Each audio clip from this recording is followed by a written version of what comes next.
You're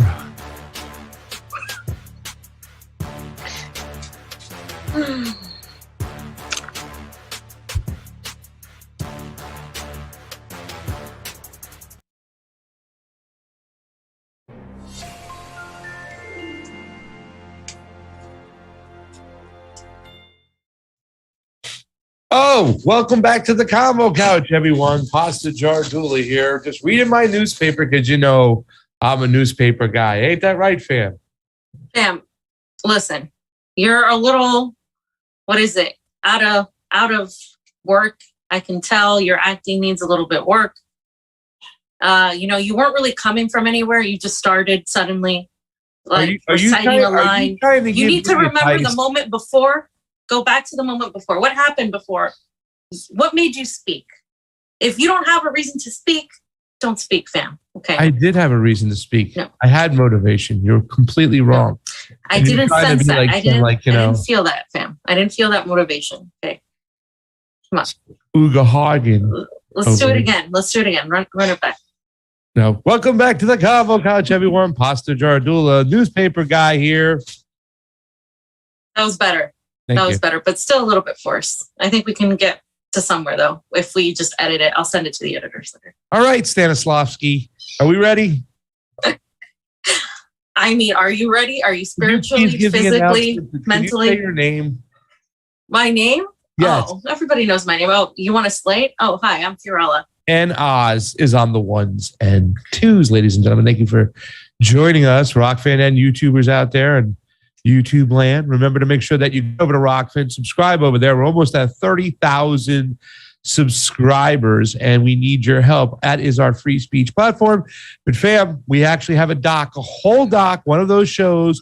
We're going to run it all the way through YouTube. So, because we're not talking about two specific things. So it looks like we'll be okay.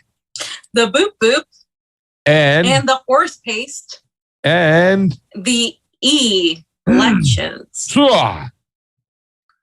So, fam. And if you haven't talked about those things, my level of respect for you has sunk. No offense. Fam, when I got my newspaper this morning, because I don't know if you know this, I'm a newspaper guy.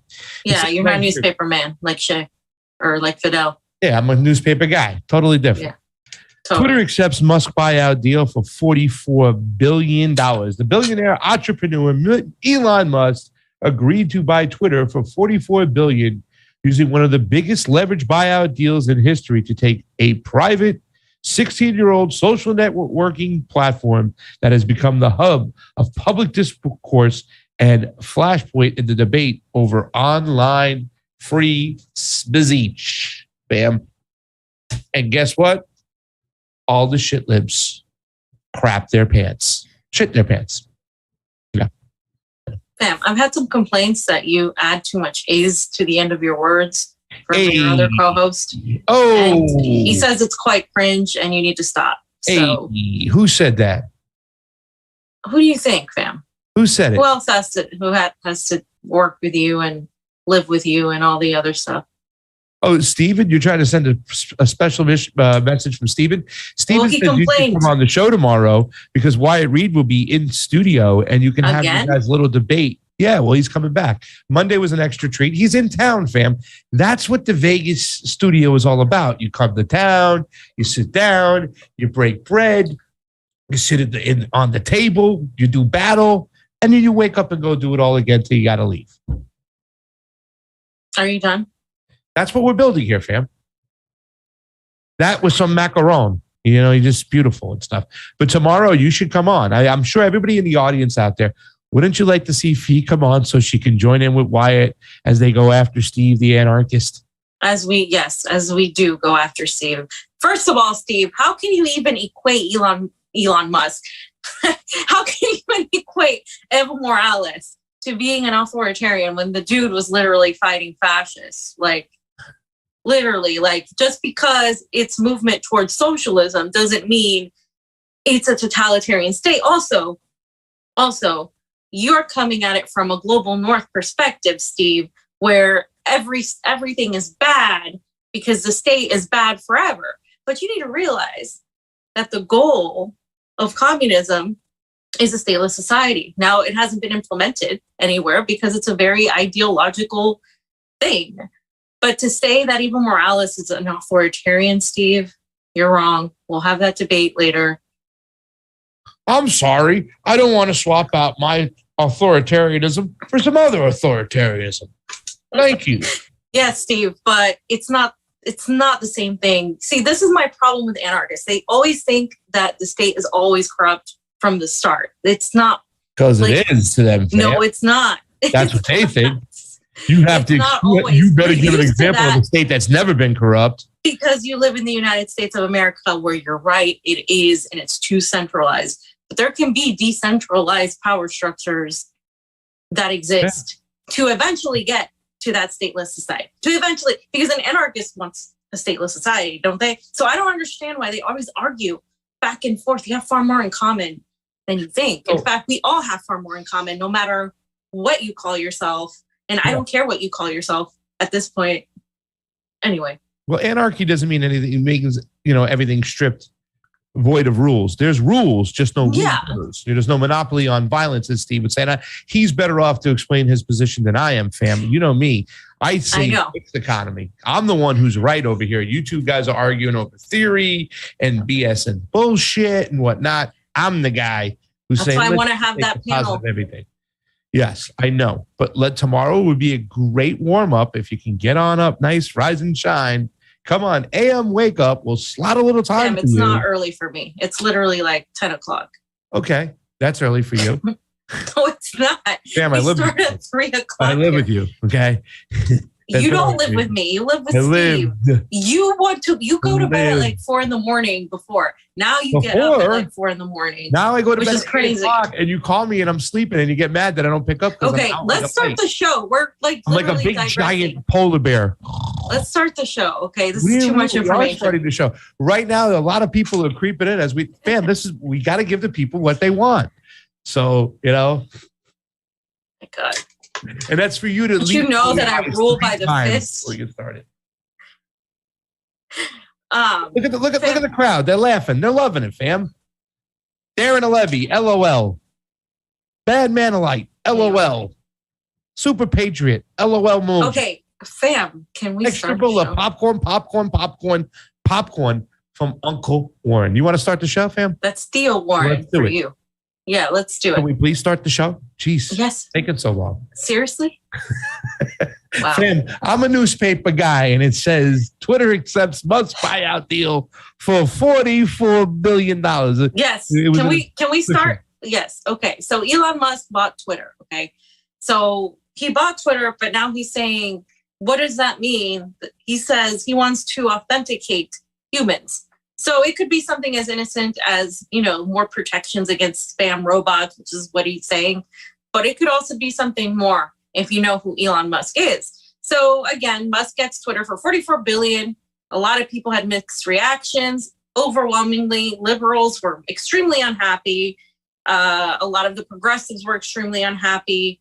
They say, oh, they're going to be anti-vaxxers. There's going to be all these people. The conservatives and a lot of the libertarians were like, yeah, Elon, stick it to them, stick it to the liberals. And it's just so predictable that, these people would just both of them are idiots, in my opinion, because their reasons aren't real. They're not pragmatic. They're not based in reality. So according to Reuters, April 25th, Elon Musk clinched a deal to buy Twitter Incorporated for $44 billion cash on Monday in a transaction that they say will shift control of the social media platform populated by millions of users and global leaders to the world's richest person. That is something you do have to remember. This is the world's richest person.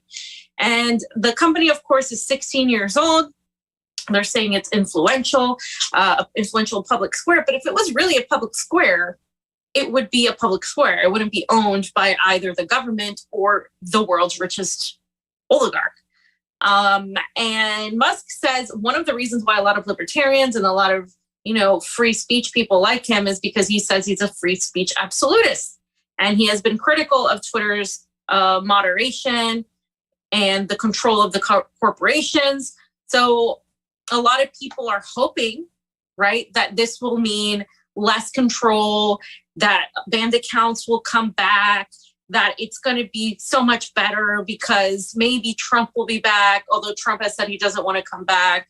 And this is why a lot of conservatives are saying, this is great, while a lot of the political activists on the quote unquote left are saying that, this is bad, hate speech is going to come back, you're going to have white supremacists everywhere. They're ridiculous. Their reasons for hating this are ridiculous. What are you talking about? Sean King had every reason to shut down. He came back. No, he didn't, did he? He did come back. Yeah. I don't have it with me, but he came back. He's one of those, but this is the key point here is slide 9 is that Musk's move proves that billionaires keep buying control of influential media platforms, right? If you guys recall, Jeff Bezos in 2013 acquired the Washington Post. I've been a long, staunch opponent to Jeff Bezos, long, staunch opponent to Bill Gates. All of them are bad, in my opinion. All of them accessing more and more power over platforms and entities that affect the lives of millions of people. To me, that's bad.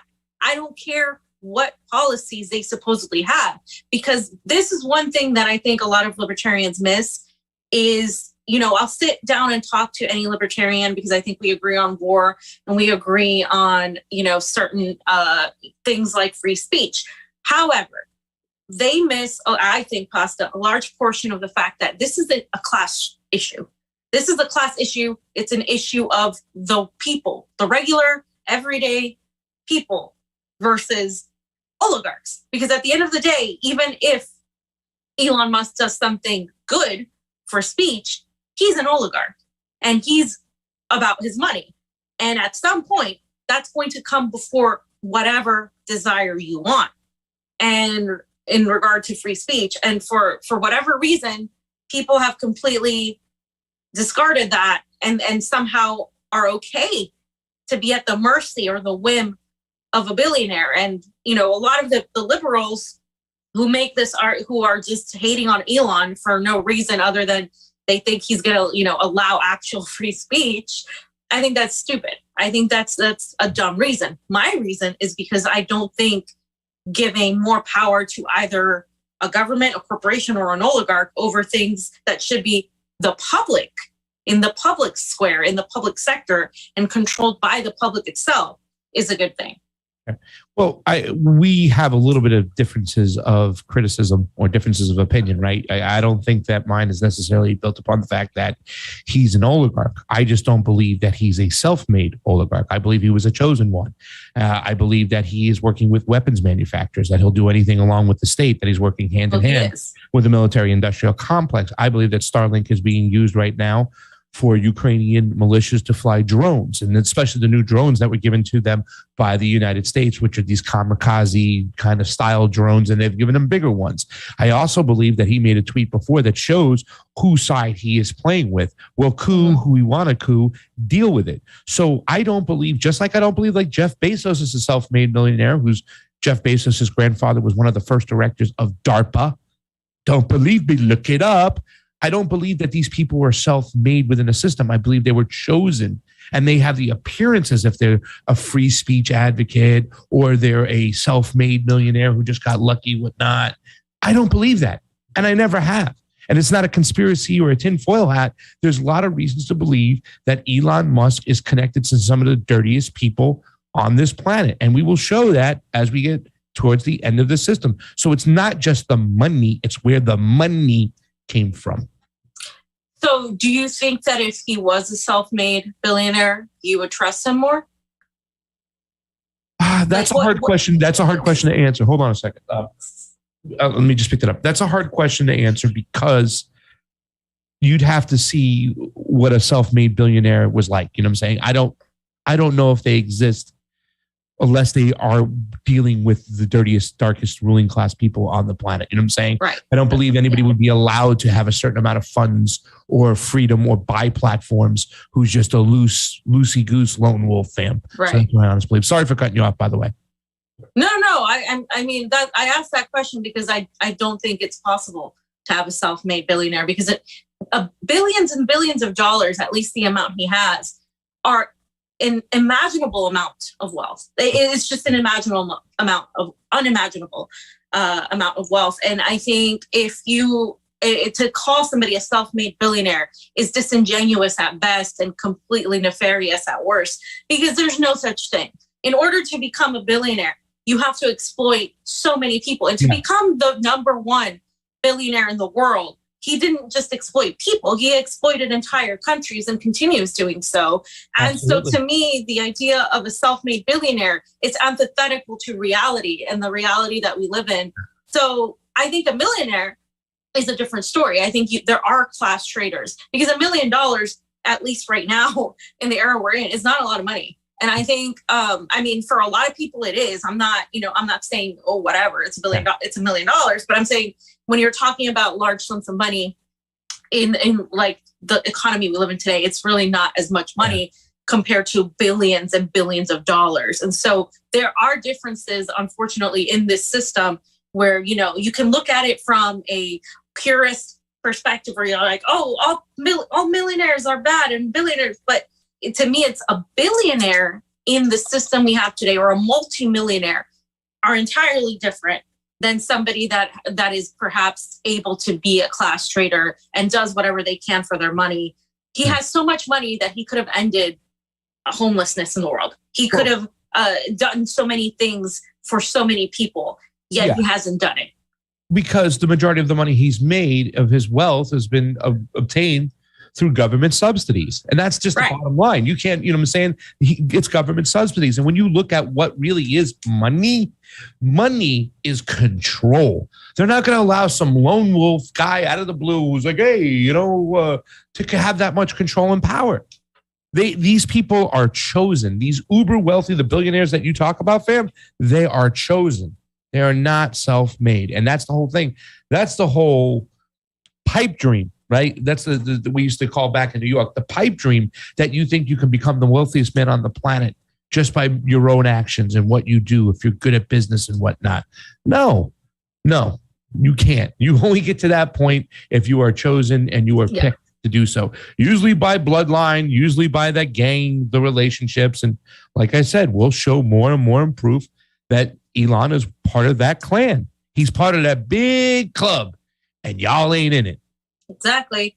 And so, so one of the representatives of this whole Twitter deal said that once the deal closes, they're not going to know which direction the platform will go.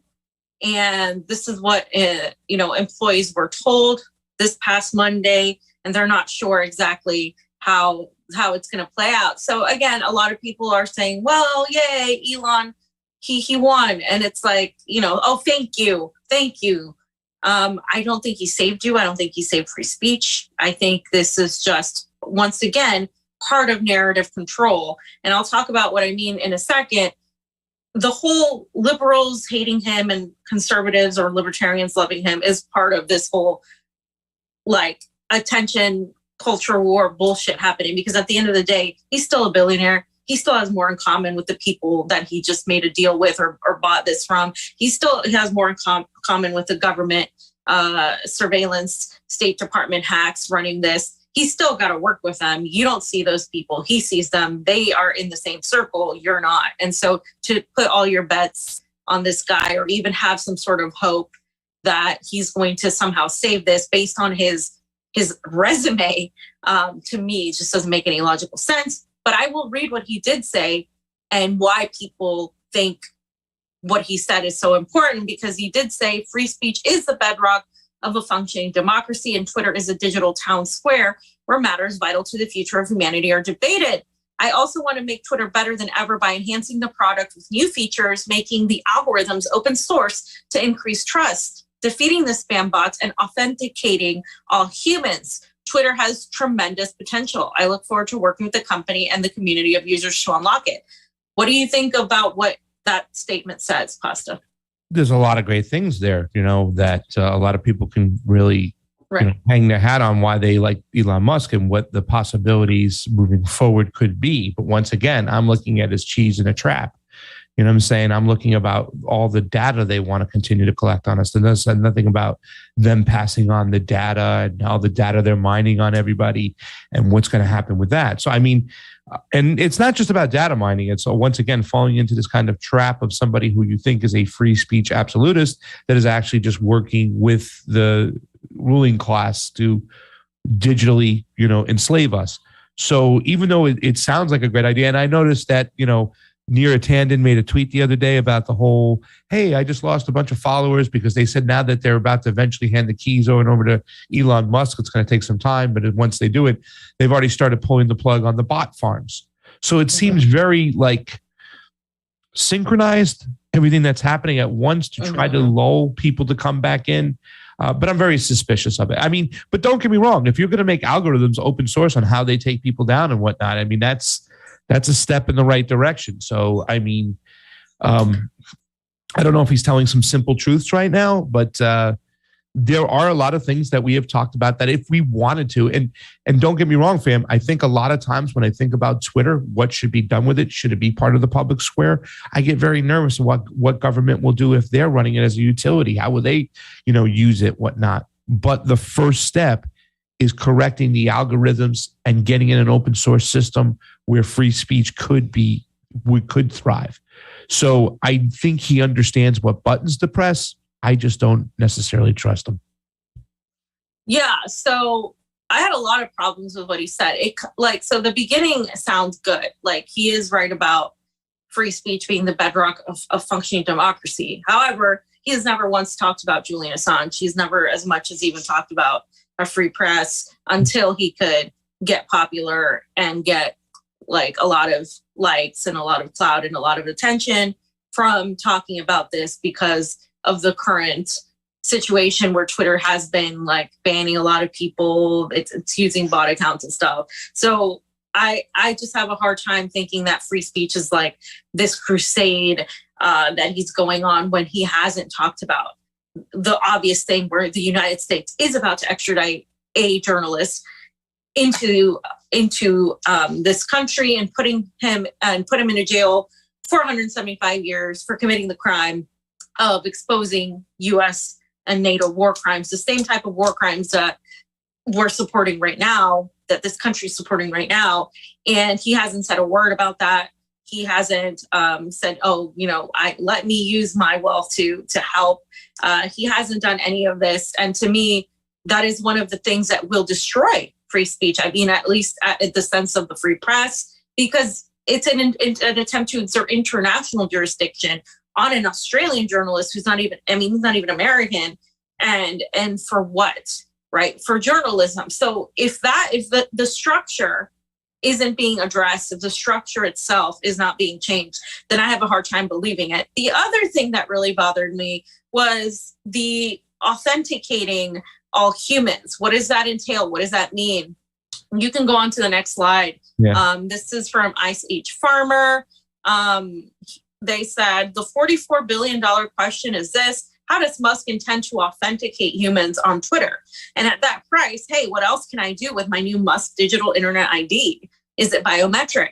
He said free speech and 420, so it's probably cool, right? And I just feel like a lot of people are just being like, yeah, Elon's based, so based. But it's do you see what's happening here? Do you see that this guy that wants to microchip people is now the richest person in the world, now has huge control over a major, major platform?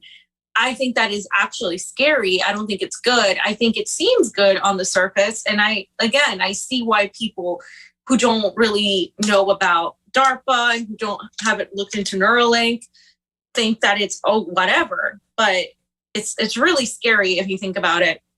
This is one of Elon's tweets too. Recently, he said, such a joy to work with amazingly talented people at SpaceX, Tesla, Neuralink, and Boring Co.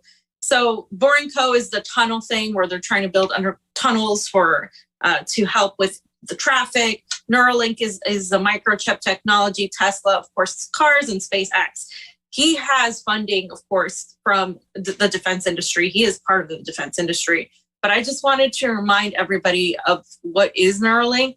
And in case you didn't know, Neuralink is a gadget that would be surgically put into your brain using robots, and a neurosurgeon would have to do it. And the chipset called the link is implanted into the skull, and it has a number of wires connected to it from the electrodes that are used in the process. And the device can then be used to operate smartphones and computers without having to touch it.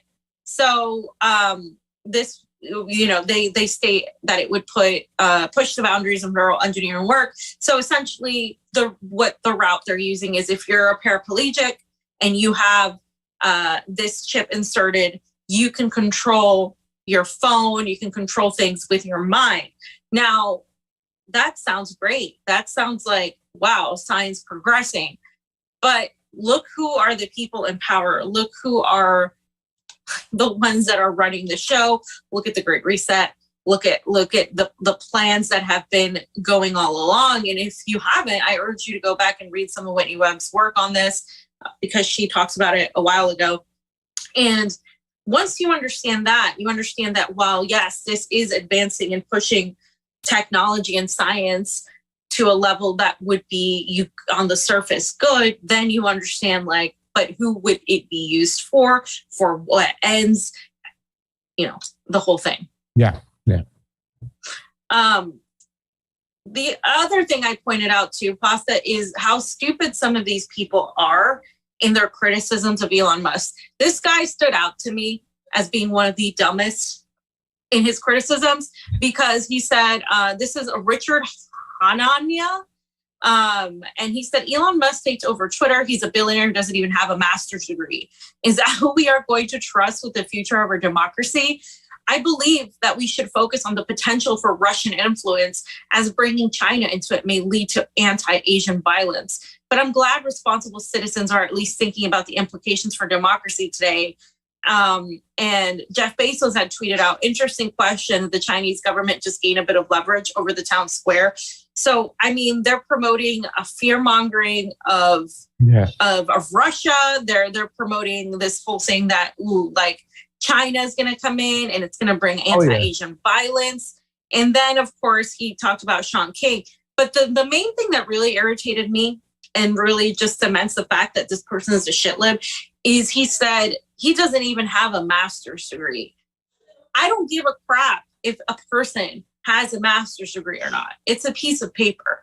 He's not one of us. It's extremely elitist, is extremely stupid to point that out, to say, because he doesn't have a master's degree. That's the least of my worries with Elon Musk.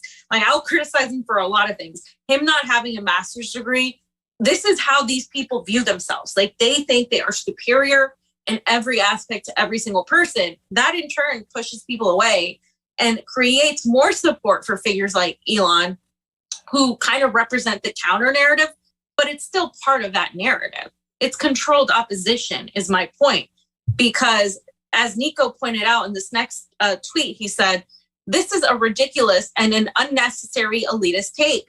All the things people could point out to criticize Musk's purchase of Twitter, especially the big picture implications, and they just keep missing the mark by a mile, giving Musk truthers more ammo to defend him.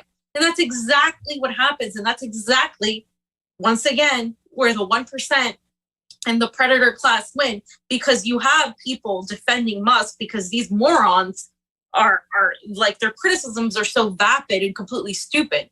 Yeah. So then we don't get anywhere. And then, you don't have the person that's like us, where they're like, wait a minute, like, yes, that's dumb, but there are actual valid criticisms of him doing this, and none of that is being talked about.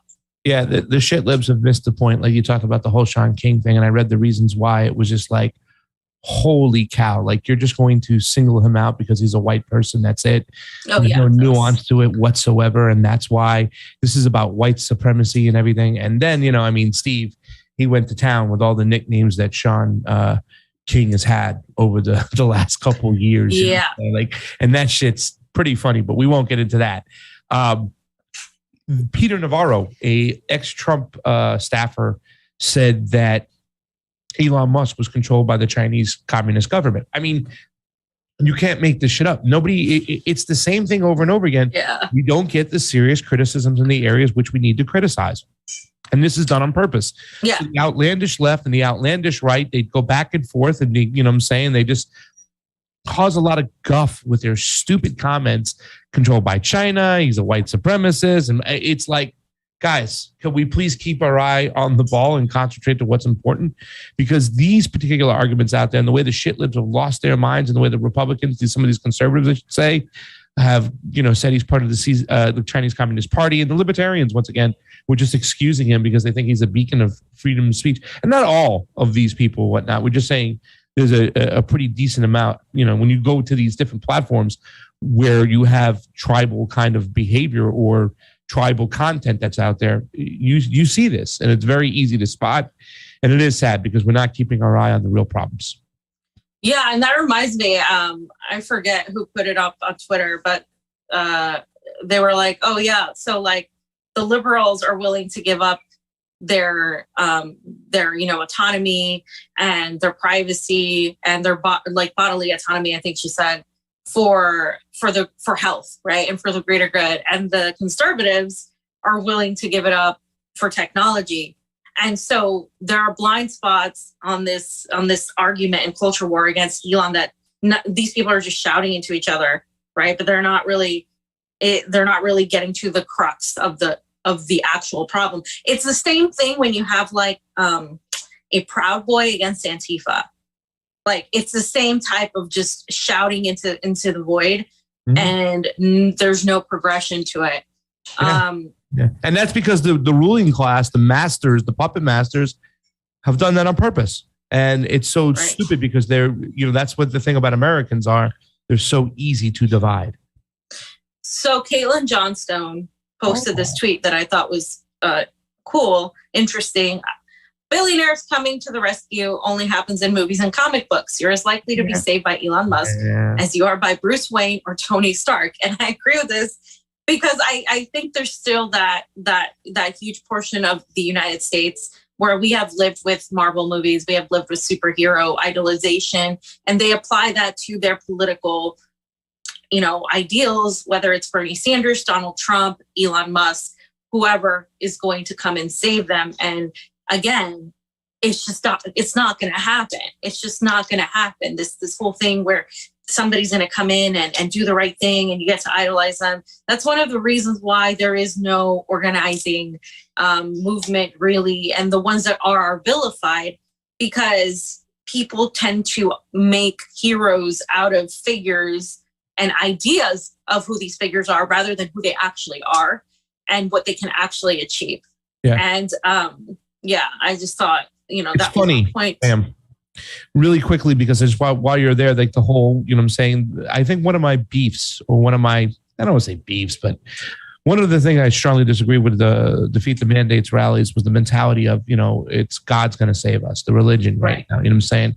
And I have no problem if you be with your religion, you be having faith and being close to God and whatnot.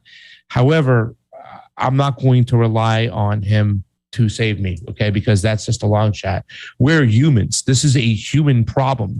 It's going to be on us humans to save ourselves. There are no heroes coming to save us. We have to save ourselves. Right.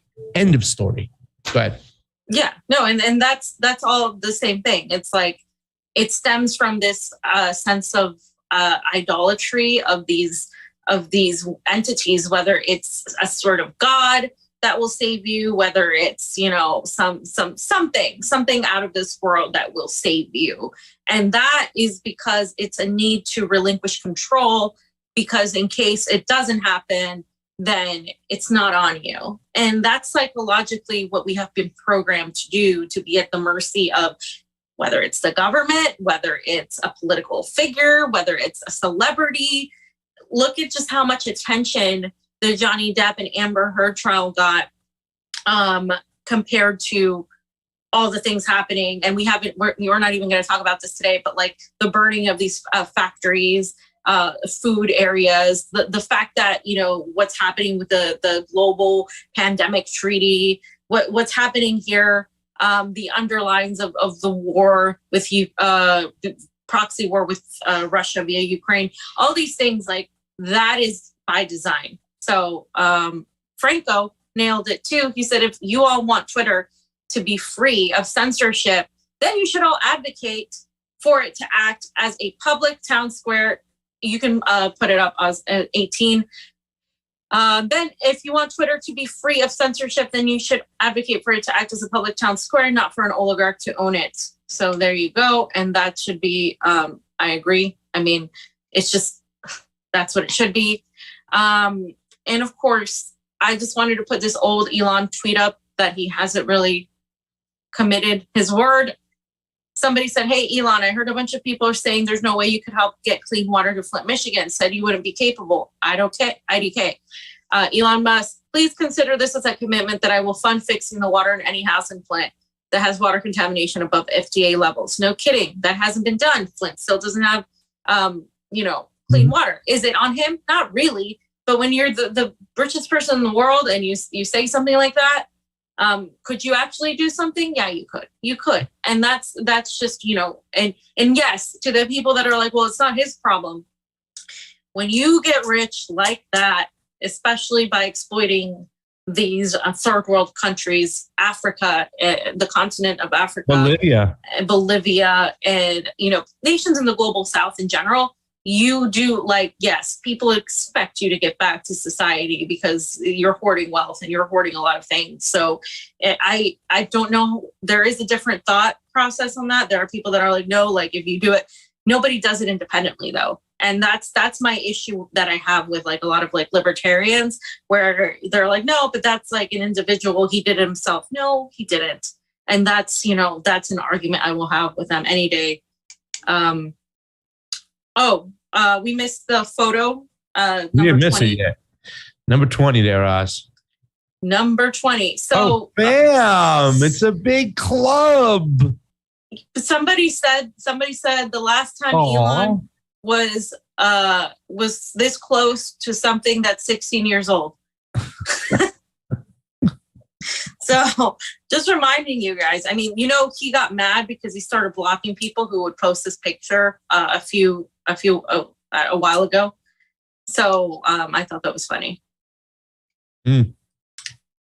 Anyway, well, you have a video. I do have a video because it's kind of tie in this last section, this first section together and whatnot and stuff, because there was some talk from Ari and we talked about this on the morning show, fam. And I just want to play this video. And this is all has to do with the fact that, Elon coming to buy and do all this stuff with Twitter. Take a look what Ari, our good friend, super newsman, Ari Melber has to say.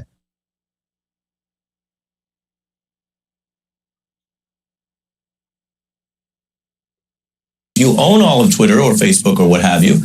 You don't have to explain yourself.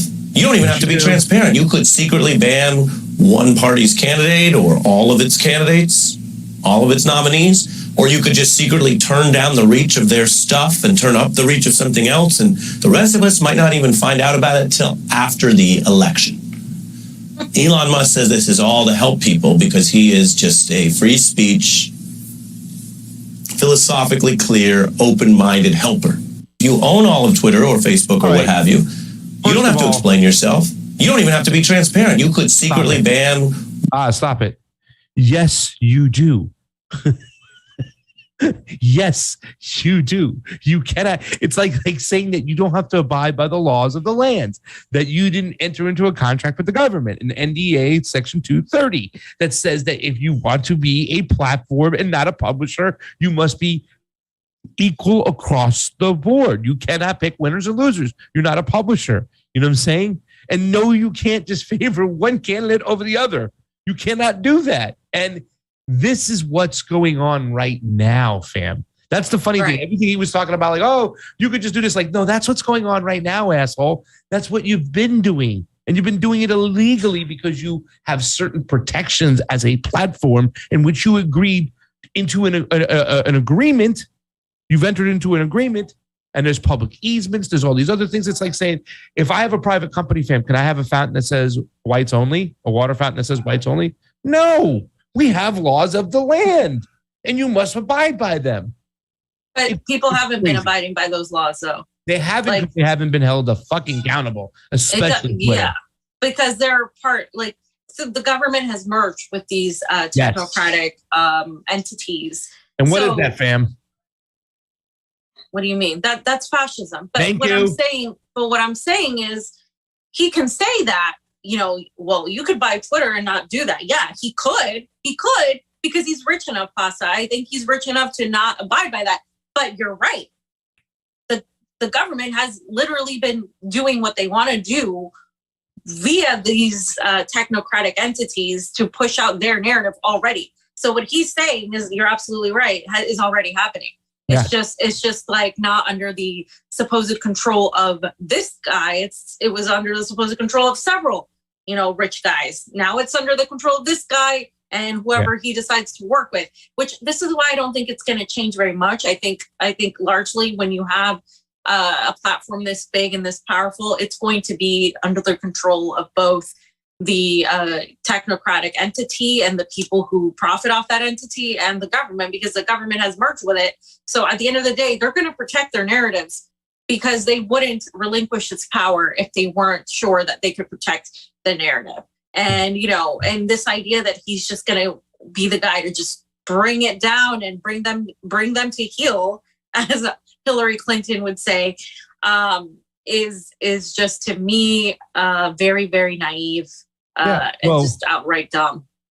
Let me say this much. The reason why the shit libs are losing their mind and getting all pissed off is because they are pissed off that their team, who's had the authority to censor the people that they thought, their morality, their high grounds and their ivory towers and stuff that they've been able to sit in, that my team is the moral authority, that might be taken away from them. And, Sean, what's his name? Yeah, he explained a lot of that and stuff like that. Oh, so with Elon Musk, we're going to allow this to happen and that to happen, and white supremacists are going to be able to do this and that and stuff like that. They want still more censorship than there's already there right now. They want the continuing of the censorship that's happening right now to continue to happen. They see nothing wrong with it because they believe it's done to fight racism and sexism and foreign entities and whatnot. So they're quite okay with the censorship that's going on. They fear for 1 second that Elon Musk might change that dynamic, and now they're not with the team that's doing the censoring. That's why they're shitting their pants. Now, none of that is true, but that's why they're shitting their pants, because of the fear that they might lose control of what's happening. The moral high ground. Yeah. They might, though, because that's the thing. It's all about the culture war back and forth. Because let's say if Elon and the libertarian/conservative contingent gets it, and somebody puts out something about, let's say, the liberals put something about, trans something on something. Guess what? They're going to want to ban that too, because they're just as hypocritical, a lot of them. They're just as hypocritical as the liberals when it comes to the stuff they want to ban. They're banning books right now. A lot of Republicans, they're trying to do this whole thing where they're banning, and you've seen it in our own Florida governor, Ron DeSantis, our great friend, who does the same thing. He talks against mass censorship on one end, and on the other end, he becomes a hypocrite wanting to ban this and punish protesters for protesting, which, hey, that's an expression of freedom of speech, whether you like it or not. So they play these games, and I think that's the thing. It's a team sport mentality. Oh, well, Elon's on my team, so he's good. Well, Elon's not on my team, so he's bad. They're made to hate Elon or love Elon. On either end, that mentality is wrong, because you're completely leaving out the reality of who he is, what he can really do, and the other real reasons to criticize him, and not just, be obsessed with him in a positive way or a negative way. Good points, fam. Anyway. Good points. And I think we should just leave it at that too as well, because you are right though. I watched a lot of those hearings, and a lot of the establishment Republicans, they wanted more stuff to be banned from Palestinians, Iranians, and Chinese, of course. They wanted those words to be silenced. And it's still censorship. It's just who you're going to censor. Like you said, with the whole Elon Musk, let's say it's their team's not doing it. So that's what they're scared shitless about.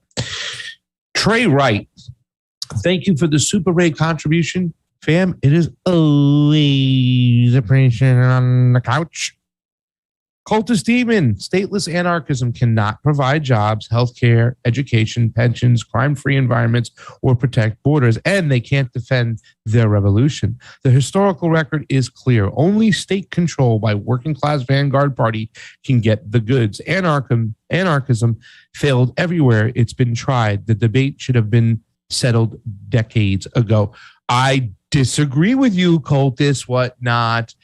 Every single system that's been tried somewhere has been failed. I think you're wrong, and this is an argument that Steve can come and argue tomorrow and whatnot. I think the whole mentality behind anarchism is where we eventually want to get, where there are rules, just no rulers. We always live in a state of anarchism every day. You know what I'm saying? When we're not thinking about the laws that support us, whatnot. You know what I'm saying? So I still like the idea.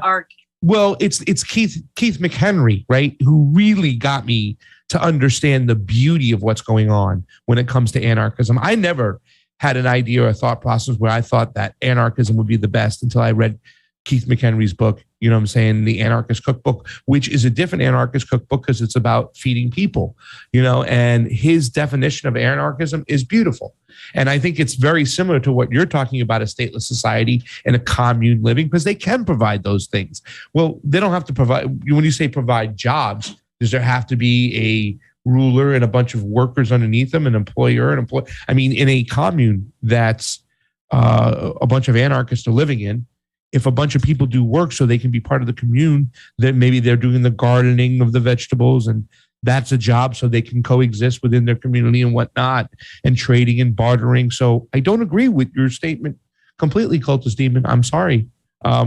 I think he was referencing that it hasn't worked, but a lot of people say that about communism. Communism has failed. It's never worked. So the thing is, guys, you have to think about it in stages. I don't think humans, like, as much as I believe in certain ideals, I don't think humans are ready for a stateless society. Look at these people. They think a billionaire is going to save them. They're just not ready. They're just not ready. So the program has to be ready. You got to deprogram people. You got to do it in stages. You can't just go from this to that, because then what happens is what you have is like the Walking Dead situation, where you have, a lot of evil people facing. You go back to the beginning where you have clans, and then you start over, which might need to happen. But what I am saying is, like, it's not going to be like this kumbaya, like we're just trading and bartering like from the start. Unfortunately, that's just not how humans are and how humanity is developing. And I mean, anyway. Cultist needs to call into the show tomorrow, fam. He should. Cultist, you should call him too. Yeah. Well, you should be on the show tomorrow, and Wyatt will be here, and we'll have a great discussion about this. This is the discussions we want, and we can continue and make sure we branch out and have these panels that we want to have too as well. But I think you would be awesome tomorrow. Mike Hostetler says, thank you for the super great contribution. As always, appreciate on the couch. Cultist Demon chimed in again. Here we are. What authoritarianism of morals and other socialists is Steve afraid of? Lifting people out of poverty, providing people with jobs, quality free healthcare and education. Is he afraid that they won't let him do drugs? And free speech is overrated when you can't put food on the table. Speech is curtailed in socialist countries because propaganda works. Sometimes the best option is to just shut it down. Wow, Cultist Demon. I disagree with you again on a lot of things. And I don't want to speak for Steve. I'll let him speak for himself. Once again, I think he feels in a centralized situation that somebody will eventually get a monopoly on violence. And that is the big problem. That's the biggest issue Steve has. But I'm going to let him fight that off himself, whatnot. You know what I'm saying? Now, I'm going to let him defend that. I feel a little bit more where Fee is coming from. I too strongly believe that nobody's ready for a stateless society, that we have to start back from square one and whatnot, and do the programming over again and start over. However, I mean, at the end of the day, and I would never use the word utopia because I would get in trouble for using it, the idea of rules with no rulers, where there can't be different classes of people, because people will profit off of violence. They always will. They'll profit off of geopolitics, off of territory, off of land, off of resources, whatnot. So I think to try to eliminate those ruling class predator people is something that is, in my mind, sense, always, because those are the people pulling the strings. Those are the people who are propagating and pushing death and destruction. And I just disagree with a lot what you're saying right here. So anyways. Anyway, good discussion, guys. I mean, I could go on and on about that discussion. But why don't we just go on to the next section, because this one's important. The white helmets, okay, you guys remember them from the debunked Syrian chemical attacks and the false flag attempts there against saying that Bashar al-Assad was gassing his own people, which was proven to be false. Multiple journalists on the ground detailed that, as well as the OPCW had to admit it. And they're one of the extensions of the State Department for investigating, war crimes or situations where things are a little bit in the gray zone. But so according to Russia, the white helmets have been deployed to Ukraine for a false flag operation job. And this is from RT, but it was directly from the Russian government.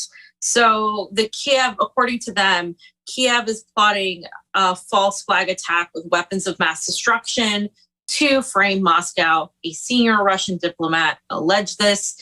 And they are involving these weapons of mass destruction in their plans. And this was said by Dmitry Polyansky. For that purpose, instructors of the notorious Syria-based White Helmets group have already been deployed to Ukraine, is what he said to reporters. He said that over the weekend, these allegations that were raised by the head of the Russian Radiation, Chemical and Biological Protection Force, Lieutenant General Igor Kirillov, who said that supposed plans harbored by the Kiev regime include 3 scenarios ranging from the false flag attacks on civilians to tactical small-scale use of WMDs and open deployment of such weaponry on the battlefield. This is what we went over yesterday quite quickly. So just to reiterate, the first one would be a tactical, a false flag attack on civilians, which is the most likely. The second one would be a tactical small-scale use on WMDs, which is the second most likely. And then the last one, which is the least likely, would be like a full-on deployment on the battlefield. And they said to facilitate the allegedly looming false flag attack overseas, handlers of the Kiev authorities have sent instructors of the notorious White Helmets group to Ukraine. There is a well-known model in which such provocations involving chemical weapons are used in other parts of the world. First, a so-called chemical incident is organized, then pro-Western non-governmental organizations, especially the infamous White Helmets stationed nearby, quickly arrive on the scene and collect, in violation of all norms in the non-proliferation regime, questionable evidence, and then feed the story to the Western media. We all know this technology, Polyansky said. And the White Helmets group, as a quick reminder, were co-founded by the late British mercenary and presumed ex-intelligence officer James Labussiere, rose to international notoriety amid the years-long conflict in Syria, like I just mentioned. And they advertise themselves, of course, as the Syrian Civil Defense, and they operated exclusively, if you guys recall, in the assorted jihadist groups opposing President Bashar al-Assad's government. And they were involved in multiple purported, quote, chemical incidents that were blamed on the government and troops and used by the West, obviously, to carry out strikes and attacks in Syria and its allies. You should know this by now, but that's one of the main reasons they say, oh, this is very much mirroring that situation in Syria. A lot of journalists that were both particularly in Syria and are seeing what's happening with the false flag attempts by the West and NATO on Russia look at the similarities and are noticing a pattern here. And that's why it's such a big thing that it's being brought up. Remember that they were called the moderate rebels by Barack Obama and the administration, framing them as just being helpers when they were in fact one of the most lethal and violent groups that exist. Mm-hmm. Anything to say thus far? I'm just going to continue. No, keep continuing, and I'll make some comments at the end about the White Helmets. Sure. And so they're stressing that Moscow has zero plans to use any sort of weapons of mass destruction in Ukraine, and they don't possess chemical or biological weapons. So Russia doesn't even have the chemical or biological weapons, according to them. This is what they're saying. And so that using them doesn't make any sense. he said, what is the point of using them in Ukraine in an immediate vicinity of our border?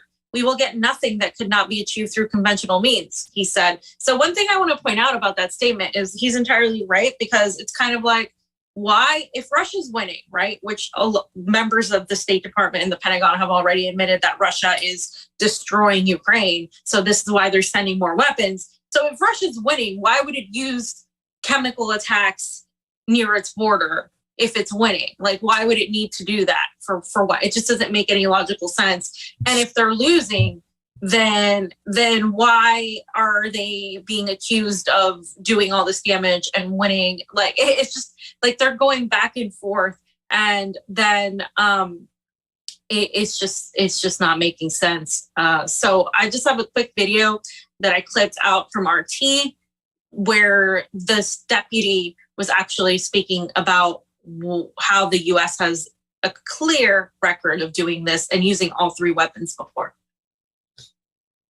The US and its allies has a proven record of using the weapons of mass destruction allegations to assault sovereign countries which do not want to succumb to their pressure. There is a clear pattern of how the US-backed groups stage such provocations in other parts of the world. First, a so-called chemical incident is orchestrated. Then the pro-Western NGOs, in particular notorious white helmets, who stay on alert nearby, expeditiously arrive to the venue and collect, in violation of all non-proliferation norms and procedures, shaky evidence. Then they feed this narrative to the Western media. We all know this methodology. Just to remind you about the group, the White Helmets positions itself as a voluntary rescue organization. It receives broad support from the West, but it's been accused of having links with terrorist groups operating in Syria and Lebanon. Moreover, it's been repeatedly accused of producing staged videos about the use of chemical weapons, raising fears about possible provocations in Ukraine. Bam. Yeah. So, any comments on that? I mean, it's just basic. Like, it just seems a lot of the strategies and tactics that were used by NATO and the State Department are being rehashed and used in this conflict. It's the same playbook, right? And this is also what he was just talking about too. I think are the reasons what led up to why RT was taken off of so many places it was taken off of, because they had this type of, they go into the brief rooms, the very open, transparent kind of what they're going to do every step of the way, how they're going to treat prisoners, how everything, I'm saying Russia is very, very transparent about that. This is the reason why they censored that stuff. Because when you have a country like Ukraine, which is in the backyard of Russia, with a lot of ethnic speaking Russians, there's going to be a lot of leaky valves in your propaganda. So it seems like almost every single time they try to play the propaganda war, right, with a false flag attack, whatever, the leaky valve lets the information out and they get exposed every single time. So they failed so miserably when they completely try to censor and, censor RT and whatnot, because it doesn't make a difference. The information is still getting out. When somebody said that Putin lost the propaganda war, I said, no, he did not. No, he did not. He certainly did not. He just doesn't play the extra bullshit theatrics and puts himself out there like the United States does. He is very transparent what happens. And, this is no surprise to me, fam, that they keep getting caught time after time after time. It's like we get the playbook for the next, here's the next false flag that's coming in. We got here. Come on. Yeah, it's great. I think it's very smart and astute that they're putting it out there every single time. Like every report from the Russian Ministry of Defense, every report from the Russian Foreign Ministry, they talk about, they'll talk about the tactical nature of things, the logistics, like the weapons, how much food and how much aid they've sent, et cetera, how many people have died. But they give updates that can be seen by everybody.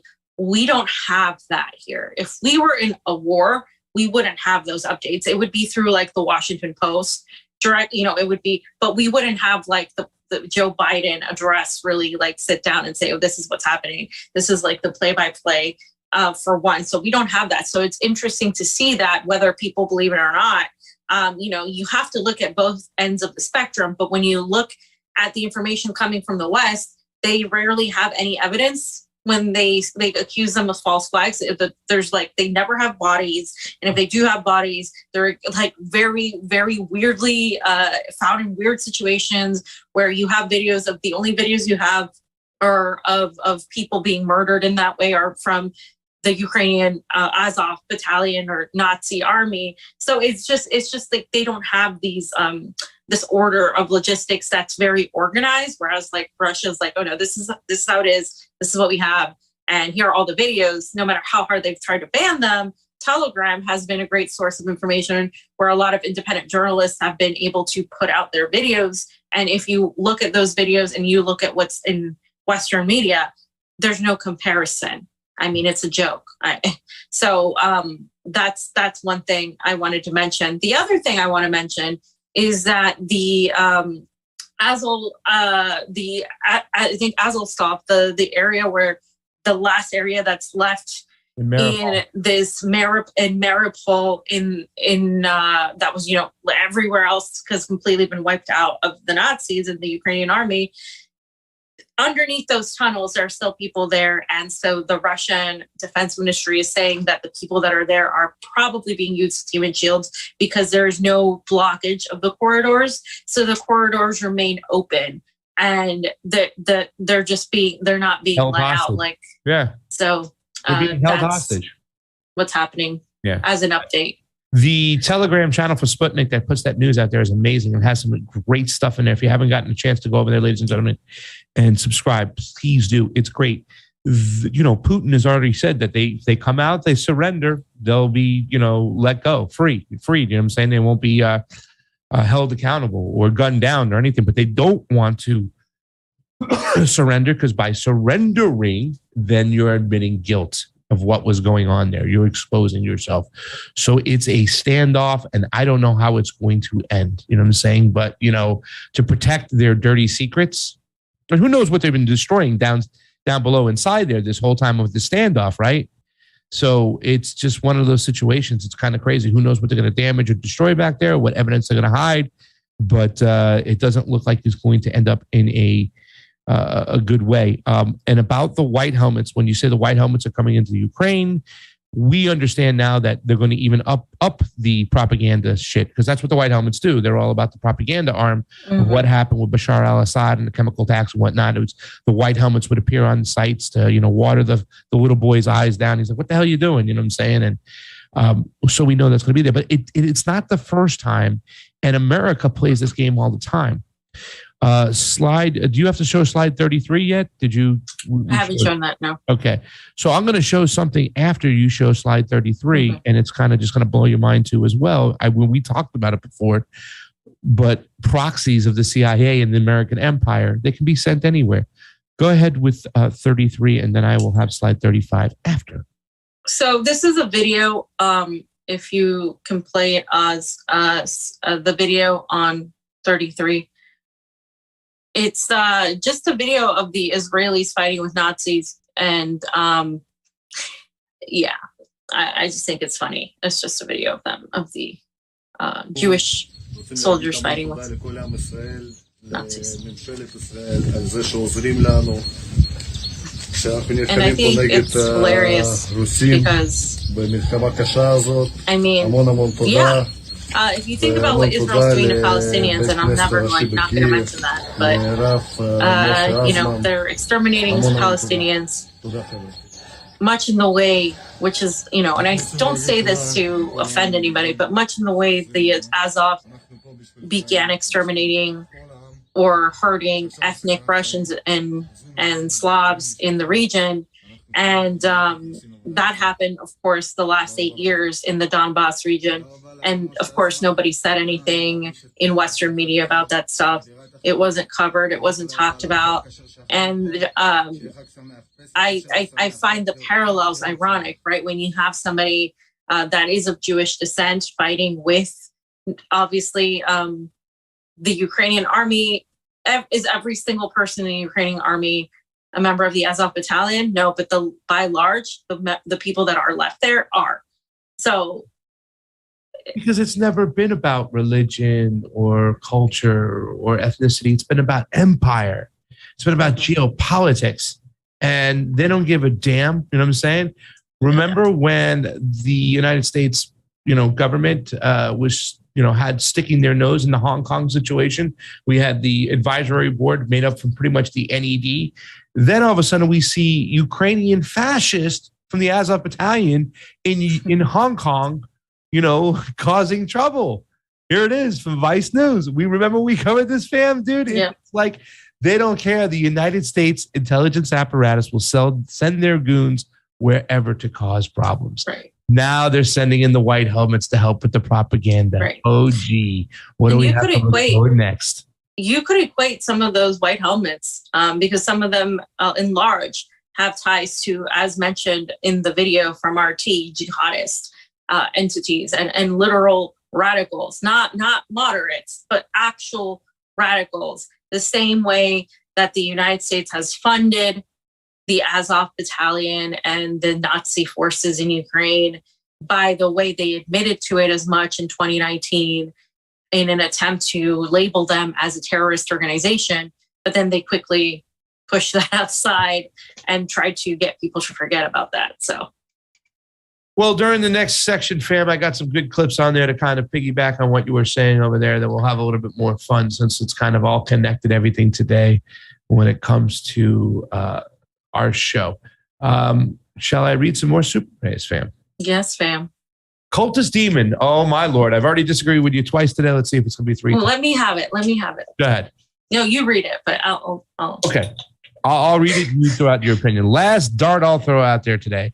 Free speech is a scam. Where has it ever been implemented? Name one country. Many have claimed to have free speech, and none have actually held true to it when they when they feel threatened. At least the communists are honest. Go ahead, fam.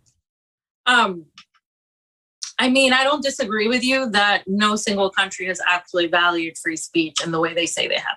This country definitely hasn't. I mean, look at Julian Assange, look at all the political prisoners, Mumia.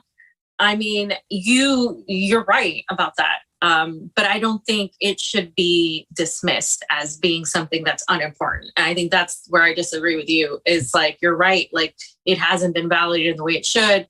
And you think it's because we live in a capitalist system and under this system, they will never actually value speech. I think it's not just that. I think it's because we live in an empire and they're not going to, an empire is only going to allow speech that will continue the empire and the people in control of the empire to be in control. And that's why you can't have an empire and have freedom of speech, which is inversely why you can't say that not having freedom of speech in a good empire is a thing, because at some point you will disagree with somebody and then what happens? And so I think where a lot of people have reservations on certain forms of communism, because there are different forms, right? There are communists that believe in big centralized power, which is what I'm getting at. You are okay with, like, a sense of like control because people don't know better and they're going to go and like accept US propaganda, etc. But for me, the idea of it is completely different. It's not that there is a singular entity that has this power, but rather we have the power as a collective of people to decide. And so that is what, to me, that the word communism means. It does not mean that I rely only on the state. Will you probably need reliance on the state to get to that point? Yeah. I mean, I think we do need to go in stages, which is why I agree with the Marxist-Leninist sentiment of stages. But at the same time, I just don't think that there's going to be this whole, like, that people are ever going to be okay with one form of thought. I mean, perhaps through evolution, you can go Rick and Morty on this. Do you guys recall the episode where they went to this planet where they all had hive minds, and it didn't work out either. So, yeah. Anyway.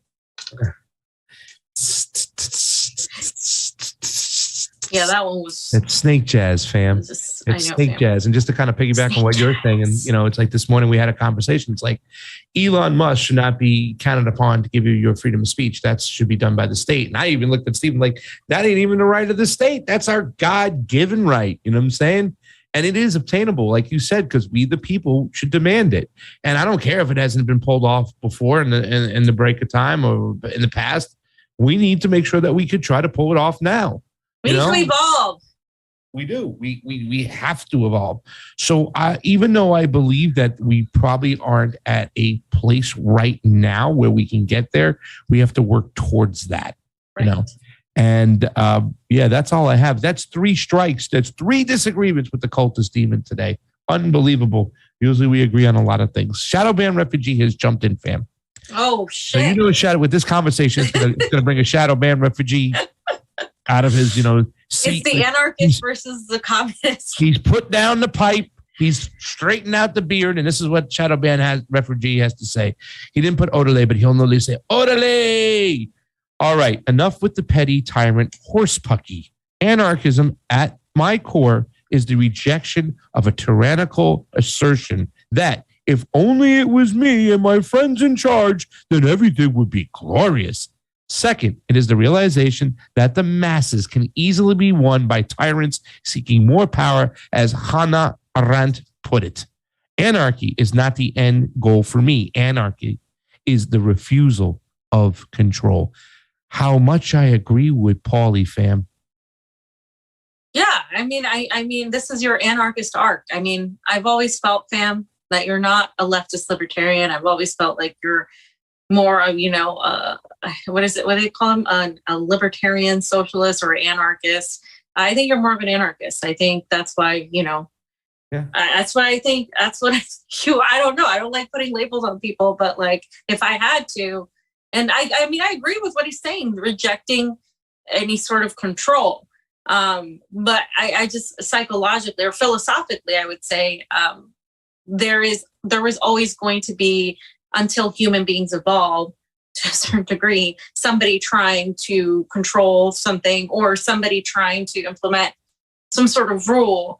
And I think, it's just this philosophical debate. I mean, we can have a whole philosophical discussion on this, because how much is it selfish to be your own person versus to be in harmony with others? Like, where does that play into this whole thing where you do give up? Like when you have a relationship with somebody, right? You're in a relationship.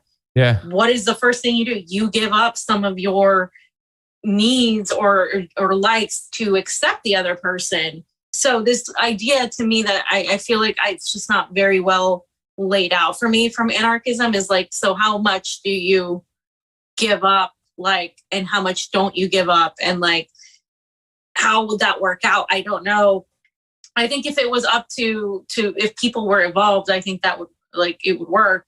That's why I'm saying I don't think either situation, whether it's communism or anarchism, would work right now. But you can move towards that, whatever that is, whatever that entity is. I'm going to do an imitation for you, and you tell me if I'm right. Anarchy it's not a place. It's an idea. I think you need to work on I'll work on my Steve. Yeah. Thank you, Abraham, for the super great contribution. It is always appreciated on the couch. And Lisa is in the house. AOC, Elon Musk, SpaceX, has a contract with NASA for $3 billion or more. He did not make money on his own. This is American taxpayer dollars. And there's a lot of questions of what NASA is, that it's not about space exploration. It's about weaponization of space. Tinfoil hat. No, it's DARPA and NASA started around the same time. I know. It got in the air. It's no tinfoil hat anymore. It's just people don't want to realize what's what, and they want to listen to what their daddies tell them. Govern me harder.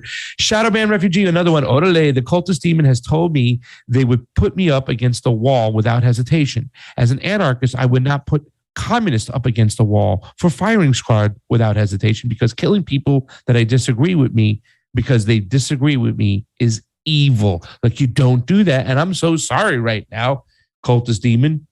But Shadow Man Jeffrey G is right. You know what I'm saying? And I understand where you're coming from. I know. I mean, I understand both ends. I mean, I agree killing people is wrong, but if somebody's going to come try to kill you, what do?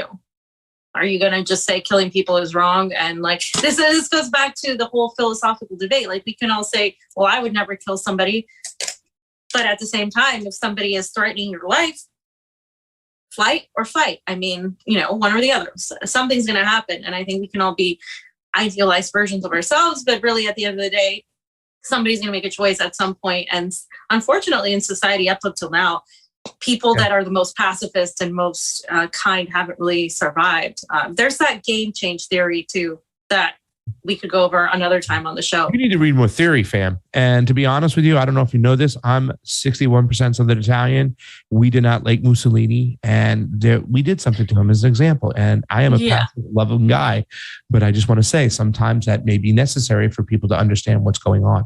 Because if I don't want to say you have to exterminate people, but there are some people on this planet who have thrived and profited off of death and destructions of others, and I don't think they can be safe, but that's just my personal opinion. All right, fam. Next segment. I got a couple more. Game.film Carmona says, can we have an episode or talk about economic sanctions? Which countries are we sanctioning? Which countries we are sanctioning? What types? Who suffers? ETC. Love you all. Yes, we can do a section on that. We've talked about sanctions the whole time on the show. Sanctions are an act of war. That's what Mike Gravel said. And at the end of the day, me and Fiorella have brought stats, articles showing that it's never the ruling class or the elite that suffer, or the 1% of these countries or the oligarchs of these countries. It's always the poorest of the poor that get hit hardest with sanctions. We're sanctioning currently Russia, Cambodia, Nicaragua, Iran, Cuba. Yeah. Venezuela. Is it Venezuela still? I think so. Yeah, we're still sanctioning I think so. Syria. Yeah, Arthur Carter says, thank you for the Superman contribution. As always, appreciated on the couch. And the Shadow Man refugee, the individual and collective should function in symbiosis. I agree. Right? I agree. Symbiosis, symbiosis, either way. Symbiosis would be the proper way. The collective can be through free association. You don't need a dictatorship of a partitariat to tell the people to work together. You don't. I mean, you don't. A lot of us don't. But yeah, maybe we should have Paulie on the conversation for tomorrow. So when you and Wyatt, commie and socialist bastards, you know what I'm saying? Whatever you guys are and stuff, and the anarchists like Steve and Shadowban can give their opinions and stuff like that. They're not crazy about the proletariat, fam. They're not crazy about the proletariat. The proletariat can be evil. The masses can be evil. The masses can elect tyrants. We've seen that in time and time again. I mean, I agree with that. I agree with an anarchist a lot. Like, I don't think that they get what communism is to some of us. It's different to some of us. Anyway, moving on. This wasn't supposed to be the debate I had in mind. Bam, you're coming on tomorrow. Cool. People want to know. They want to know. They want to make sure you're there. Come on and have fun tomorrow. We got Wyatt Reed here. We might as well have you jump on in. It will be a great conversation, fam. I think you should join early in the morning. Just got to get up a little bit earlier. Fam? Yeah, I know, fam. I'm just teasing. So we have 76 people watching on the Rockfin. Thank you for all the Rockfin subscribers and the people living the Super Rays. And if you're just chilling out and watching, we appreciate you too. If you could do us a favor, like, share the video, get it out there. We need to get more fish are swimming to get more people in there since we've been demonetized on the YouTubes and whatnot. Is Elon Musk going to buy YouTube too as well? Because maybe he can help us out over there, right? Please give me a break. Please. So let's start with the next section, slide 36. Biden, fam, not Biden, Blinken and Floyd visit Ukraine with $300 million more for weapons from U.S. tax dollars. Written up in many articles, including being a newspaper guy right here, says Russia is failing in Ukraine. Blinken says Austin, U.S. wants the country that is Russia weakened. Blinken and Austin sneak off to Ukraine's capital to meet with Zelensky. I hope they didn't go and do a couple bumps in the room. Near the Polish-Ukrainian border, after a secrecy shrouded visit to Kiev, U.S. Secretary of State Blinken said Russia is failing in its war aims, and Ukraine is succeeding. The trip by Blinken and the Secretary of Defense, Lloyd Austin, was the highest level American to visit Ukraine's capital since Russia invaded in late February. The top officials in Washington told Ukraine President Volodymyr Greenscreen, let's do another bump Zelensky, and his advisors that the U.S. would provide more than $300 million in foreign military financing and had already approved $165 million sale of ammunition. So, fam, we were talking about Joe Biden as like a screaming drunk, right? Ordering shots on other people's credit card. Well, Anthony Blinken and Lloyd Austin just walked in there and say, hey, man, do you have that credit card slip from yesterday? Let me put an extra $300 million tip on there for you and stuff of U.S. taxpayer dollars. And also, too, this is a very big sign. This is a show. This is a tell that the United States government is getting ready to, in fact, this war end and try to spin it and propagandize it in another way. At the end of the day, when Russia has accumulated their territory, has annexed and allowed independence of the Donbass region being via Luhansk and Donetsk, and taken the south of Ukraine, pretty much cutting off any type of regime from the Black Sea, the United States will spin it and say, well, Fiorella, me, Lloyd Austin, would say that Russia is now a weakened country from what they had to go through. So yes, it was a success, the fact that they are weakened. And that's what they're going to say. There's different types of exposing yourself. There's information that's leaked. Fam has talked about all these false flags. We get the information beforehand. It's like we got the playbook before they even act. And then there's kind of like in your face, let me try to spin this bullshit. Here's a video of our Secretary of State, Honorable Patriot Anthony Blinken, hanging out with Greenscreen Zelensky in the Ukraine, supposedly. I believe it's near the Polish border, if it's not in Warsaw.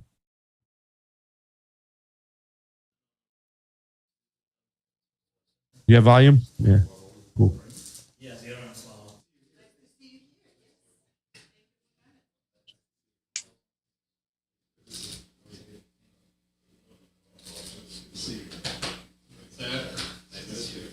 Щодо потужності нашої армії, багато партійні, ми її відчуваємо.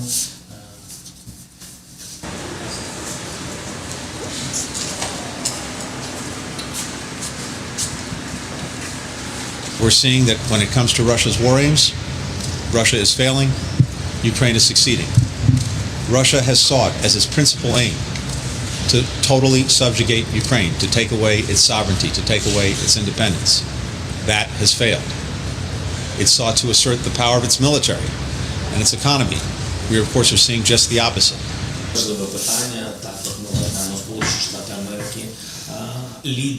On top of all of the drawdowns that the Secretary of Defense can address.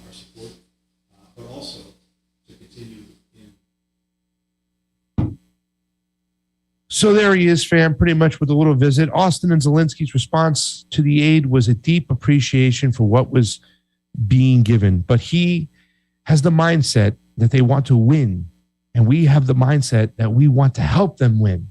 The American defense chief said victory from the U.S. perspective would include seeing Russia weakened militarily. So there it is, fam. They're going to try to say it's a success because it weakened Russia. No, it didn't. We spent billions of dollars on death and destructions.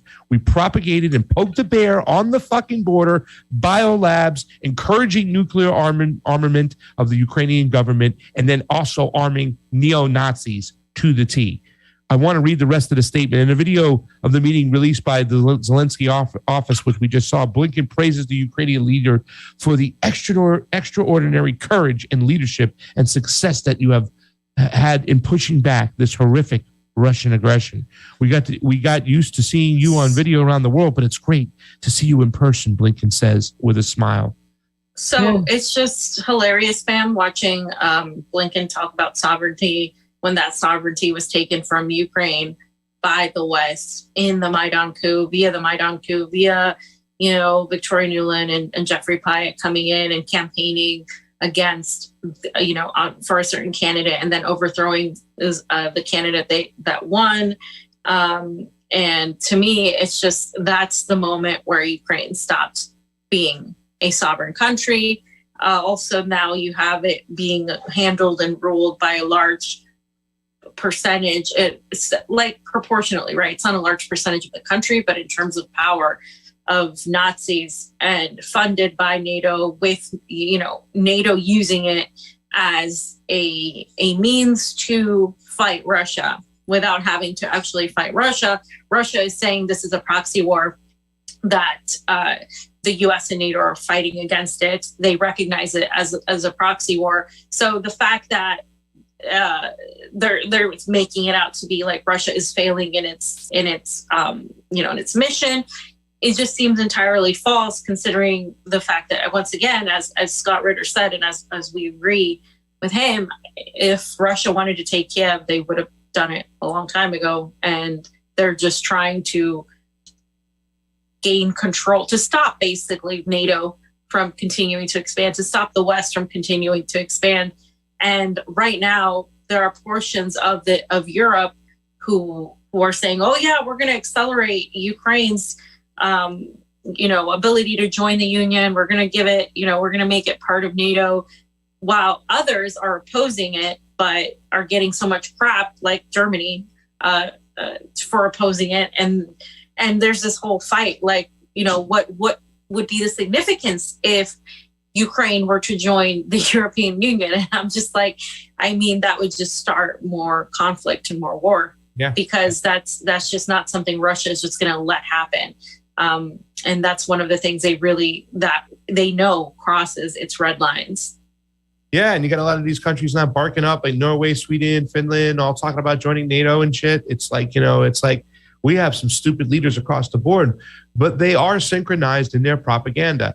I do have a video of what took place in Manhattan. I believe it was a Little Italy district, my people, fam, down in New York. And I have a lawmaker and also an organizer, another cuck of the state, an asset of the CIA, whatnot, who was actually at that last, I believe, event, Washington, D.C., the one who said, when they called Bill Kristol to the stage after they asked for the closing of a no-fly zone to propagate World War III. But listen to this idiot, fam. These videos are about 3 minutes long. Just take a look at these real quick. Listen to the lawmaker when he says the bullshit, how he tries to back out of it when he's confronted with the fact that we're arming and funding Nazis. Here you go.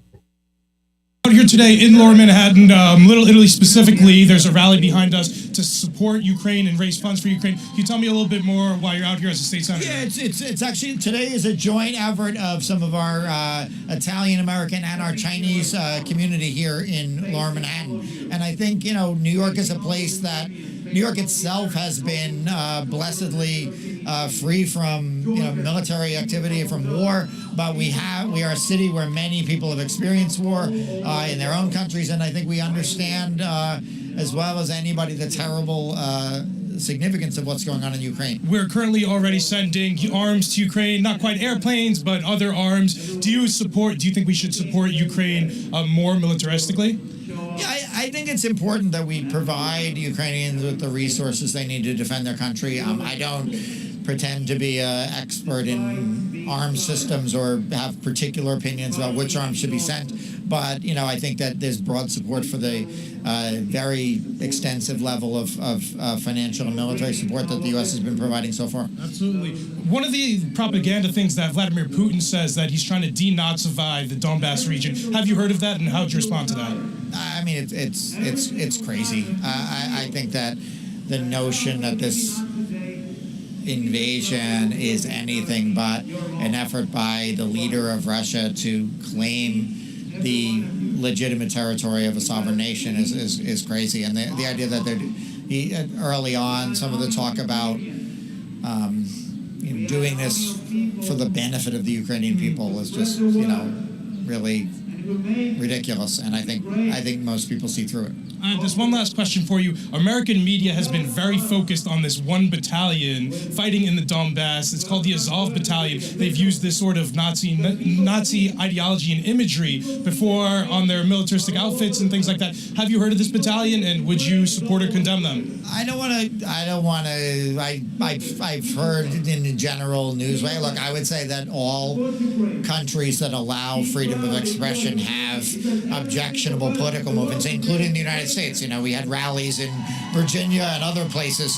Nazi patches, though, right, Nazi patches on their military uniforms, though, I feel like it's different than, you know, we don't have that in our military here in America with Nazi patches on we don't have that in our military, but I think that to the extent the Russian government and the Putin regime is trying to use particular symbols or you know, even genuinely objectionable things that might be gone in Ukraine as a excuse for invasion, I think it really is a pretext and it's not right. And I don't think we need to be supportive of everything that's going on in a sovereign nation like Ukraine to understand that what Russia is doing is really the aggressor and they're really wrong. Would you condemn this battalion specifically that has used this nice Nazi imagery? I obviously condemn Nazism, if that's what you're asking me. I'm not going to claim enough familiarity with this particular battalion to comment today on the record. Senator. Fam, I don't know enough. I don't know that swastika on his arm. That might not be a swastika. You know, it could have been like, you know, who knows? I don't know, fam. You know, and it's just absurd. And then he also used Zelensky's Jewish excuse. Yeah. For, you know, that he did all the talking points. Yeah, all the talking points. They get the same email. You play the video with the Azov Battalion fighting with Israelis over here. Hello. Yeah. They all get the same email. Zelensky's Jewish. You know, I can't comment. I don't know the extent, but Russia's bad. So let's talk about that some more. And, you know, Ukraine's a sovereign country, regardless of the bad people that may be there. I mean, it's just so hypocritical when you juxtapose that compared to how they accused literally everybody that was there on January 6th of being a sort of coup plotter, insurrectionist, you know, Nazi, and how they accused the truckers in Canada of being Nazis. And then, of course, when there are actual paramilitary fascists that have a record of being there for ages and that are nothing new to Ukraine, but this is why they became independent. The Donbass region of Luhansk and Donetsk became independent republics because they did not want to be a part of that. They don't talk about that. They pretend that it's not a big deal, that it's just an excuse. And then you can go to all the videos of all the people that I've been putting out there on Twitter, where they're literally saying, hey, the Russians are the ones helping us. You know, the Ukrainian military is tying people to poles, is punishing people for speaking Russian, for doing whatever they deem inappropriate. The way they've been killed, all of these things, using them as human shields. I mean, there's countless and countless videos. There's countless journalists that are there putting their life on the line to expose the Western media propaganda. And this idiot, this just piece of vile is being used to just propagate more lies, and it's really gross. It took him forever to say, yes, I am against Nazis. I get the same email, fam, and you're right. It's just disgusting. It's vile, disgusting, whatever word you want to use. It's just terrible. And I can't believe that it's still playing. Like, do you think that's going to get you votes? That's going to help you out? That's going to get you elected? That's what you're supporting? And you just, once again, I'm glad this homeboy out there caught him. He works for Tim Cast or whoever he is and stuff, but I'm glad that he was out there asking these questions and whatnot. He just exposed that idiot. The last video I have from this march, it's two videos I have from this march. One's just a quick one that Garland put up on a tweet, but that Azov Battalion they asked about. This one guy who seems to be like some type of asset of the CIA. I don't know if he's working with the State Department. I think we saw him in the DC march, whatnot. He's the point man for the Ukrainians, pushing for more weapons and the closed sky and whatnot. Let's take a look at this little 3-minute video here. This has little nuggets too as well. And they also will mention the Azov Battalion and watch the answer. I wanted to follow up with you on sending more arms. How would you respond to an American who may be reluctant to send more arms, fearful of, sparking a wider conflict with Russia? Americans don't want to end up having to send boots on the ground in Ukraine. How would you respond to somebody who says, we're already sending a lot of arms? We don't need boots. We don't need American army on our ground, please. It's a very controversial and it's a mistake. We don't need American soldiers. We have our soldiers. but we need simply weapons. And since America has the largest and the greatest army in the world, that's for sure, I think at least 5% of weapons that America has, and we don't need a lot of them. We have a list of weapons that we need. So just give us weapons, we will do the rest. Absolutely. And the conflict, like, literally, Putin will never stop in Ukraine. If you don't stop Putin in Ukraine, he will attack NATO countries, Baltic countries, Poland. What then? Absolutely. You were mentioning NATO countries. How would you respond to somebody who says that Russia responded by invading because Ukraine was flirting with NATO membership? Putin said this. What do you think of that propaganda? That's just ridiculous. Russia has borders with Alaska. Alaska and other Baltic countries. And now probably Finland will also join NATO, as well as Sweden. So it's just a geopolitical madness. It's just, a crazy thing going on in dictator's head. And he just wanted to absorb Ukraine, destroy our culture, and just bring it back and creating USSR version 2.0. But he's just a person. He's a delusional guy who lives in the past. That's it. Another part of Putin's propaganda has said that in the eastern parts, in the Donbass region of Ukraine, that he's trying to denazify parts of Ukraine. Have you heard this, and how would you respond to that? That's just hilarious. We have a Jewish president, first of all.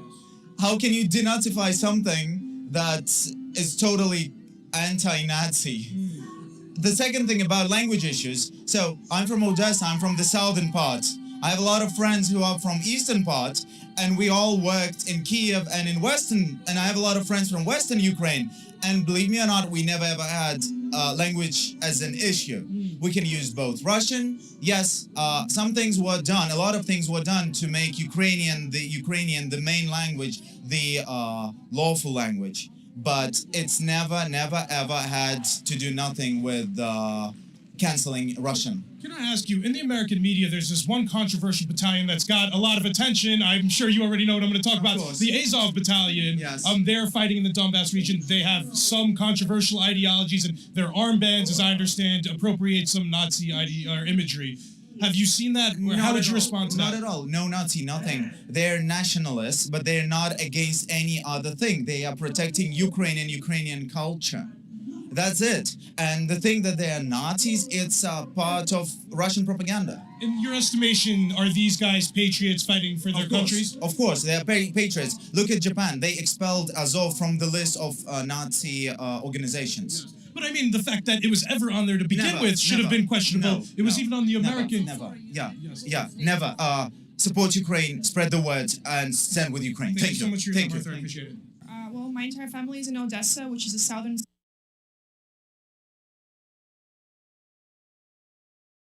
One, God. boots on the ground. Okay, now this is something that's crazy right now. This is how you tell this guy's a cuck. If you're Ukraine and you really want to defeat Russia, you're going to push back and say, no, we don't need American troops on the ground. No, we don't need help from one of the biggest armies in the world, the most sophisticated army. No, we're serious about winning this, but we don't need your troops. We have our troops. That's how you know it's a scam. You know it's a scam. If this guy was really a nationalist and desperate for Ukraine to do something, he'd be begging American and boots on the ground. That's number one, too, as well. This propaganda, this fear porn of the NATO countries. If we don't stop Putin right now, he's going to go into the NATO countries. That's what he's going to do. Maybe Poland next. And don't forget that Putin shares a border with Alaska, fam. Putin shares a border with Alaska. And this whole Nazi thing, come on. How many times have we said it before? We have a Jewish president, duh. Because that's what Americans will regurgitate and spit back out. It's so stupid that he can say it. And then the fact that he was trying to tiptoe around the fact that the Nazis that were backed by the Ukrainian government, backed by the West, that they were never really trying to threaten Russian-speaking people and whatnot. No. In Odessa, they literally burned people alive that were Russian, pro-Russian, people that wanted to protect their language, that wanted to protect their way of life. They were burned alive, and the ones that weren't burned alive in that state capitol building were beaten up and beaten to death. It was disgusting what the army did. And these people that did that, they were people that had the mentality of the Nazi Azov Battalion and other groups. They are not fucking nationalists. They are Nazis. Ridiculous. They're fascists. They're proud of it. They follow Stefan Bandera's legacy. They have pictures of him. I mean, the Western media has been stupid enough to interview them with literally the portrait of Stefan Bandera behind it, and they chant Slava Ukraini like all the time. I mean, they're in pictures with the insignia, whether it's the Black Sun, whether it's the swastika. They have all the insignia. They're proud. That you can find countless videos. We play them on the show multiple times of them saying how proud they are of what they represent, that they don't like these Russians, that they think the Russians should die. They have created ISIS propaganda, like the way that ISIS created this propaganda. So to deny that at this point is, either this guy is a State Department hack, using propaganda, or he's just plain stupid. But it's just so obvious at this point, and they're trying to do so much mental gymnastics to deny the existence of the importance and the behavior, the outright violation of human rights and abuse that's coming from Ukraine. That someday this is going to come back and bite all these people when an actual account goes out. And Russia is preparing for that. They're literally taking detailed accounts of every single violation that they have come. And believe me, if you haven't paid attention to how Russians are, they're extremely organized in this, and they have their people on it, and they're detailing every single thing. So I can't wait for all of that to come out, just like it came out later on that there were no weapons of mass destruction, that everything that was done to manufacture consent for war. The same thing will happen, and that's just what's going to happen. Fam, you're making a big deal out of a few hundred Nazis. I don't know what's wrong with you. Just come on, don't be ridiculous. It's a few hundred. I love how he called them patriots, and it's like, oh yes, nationalists. Oh yes. They're just like Trump supporters. They're just like patriots. They're harmless. Yeah. They're defending Ukraine. That's the only thing they're there for. They weren't doing anything before that. It's crazy. And you are right about the Russians being very organized in what's going on. When you look at Russian state media, or whatever you want to call it, or Sputnik, which is not Russian state media, but RT or whatever you want to call it, okay? There's a big difference between Western media. Western media is just a bunch of talking heads behind the desk, taking a picture and kind of propagandizing it and telling their story. When you look at this other media that's out there, they actually go to the scenes. They show you footage of what's going on. Mm-hmm. It's hard not to believe what you see with your own eyes versus what these donkeys like this idiots here in New York is trying to tell you. And they get the same email. It's the same propaganda tour. By the way, Igor Kolomoisky is the billionaire oligarch that funded Zelensky, and he's also Jewish. Yeah. There have been, again, documented cases of Jewish people, as we just saw in the video, working with Nazis all the way back to before World War II. So that's not a gotcha, even just in that small snippet of that. Like, Zelensky has no power. There's a video of him trying to tell them what to do, and they just laughed in his face. I mean, he's not in control. So, I mean, this whole thing, he's Jewish, whatever. No, come on. Like, look at what some Israeli people are doing to Palestinians. Just because somebody is part of a religion doesn't mean they can't be a full-on fascist, and that's just that. And Kolomoisky has citizenship in Ukraine and Israel as well. So just kidding. Garland Nixon says, "Hey, fam, a pro-Nazi rally in Manhattan. This was in Little Italy, what we just saw. Take a listen, fam. And if you feel like cheering along for the Azov Battalion, they're all nationalists. Go ahead. Put that Ukrainian flag in your bio." Yeah. Garland Nixon. No, not that one. Not that one. Where's the Garland Nixon one? That's not it. That's not it. Get off that one, Oz. Garland Nixon. It probably went. Oh, okay. It probably go to the link real quick because you got the picture. Go to number 43. Hit the link down below. We have to show this one. 44? No, 43. Okay. Yes.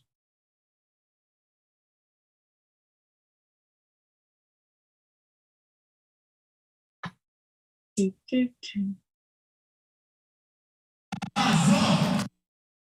you go. You got it.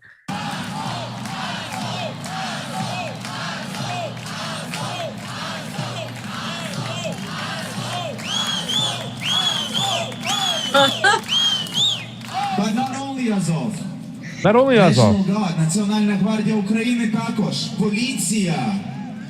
The other Nazis in the Ukraine. That was the dude that did the interview over there. That's him, right? Not only Azov, the National Guard that's infested with Nazis. Hey, can you imagine if like a bunch of like Nazis act like with the swastikas actually had a parade that big? Do you know what happened when like there was like one Nazi flag at this anti-mandate? No, in Florida there was one. There was like an anti-mandate event, and a Nazi flag showed up. And oh my God, it was all over Twitter, all over the dumb shit-lib progressives. Oh my God, all anti-vaxxers and anti-mandate, they're all Nazis, right-wing fash.